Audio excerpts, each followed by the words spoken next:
So I'm going to start a small project by making a Marx wheel car.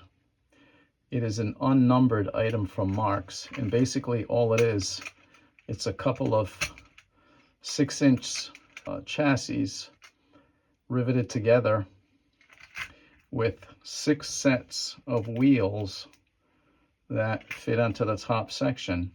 There are 2 grooves for the ends, and then of course there's 2 that fit in the holes, and then another 2 are aligned there. So I'm going to use these 2 pieces here.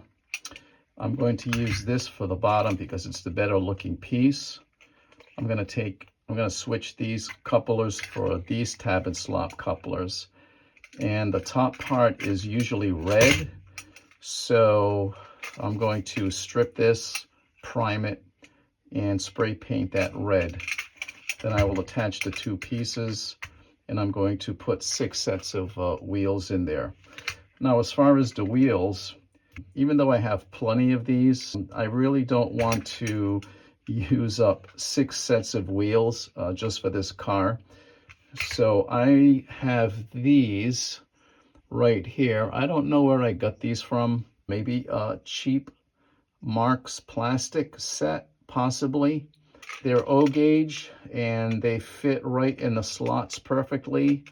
And I've got a bunch of them, so I'm just going to use these. And then that way I won't be using up my metal stock.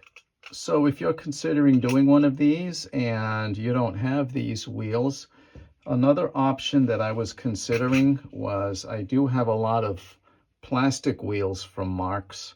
If you don't want to use up a lot of your parts, you can use just regular coat hanger, metal coat hanger. It's about the same width as the Marx axle, which is about a little over 2 millimeters, I guess. And it's just quite simple. I was going to put a little bit of shrink tubing in the middle there just to keep them apart, and just cut it, crimp the edges, and you'd have a set of wheels just like that. I think I'm going to spray paint the wheels with this Rust-Oleum hammered silver paint just to make it a little bit more realistic. And I'm going to use this Tamiya red for the top car. All right, let's get this project rolling.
I decided to add a couple of bolts here to keep the chassis in place.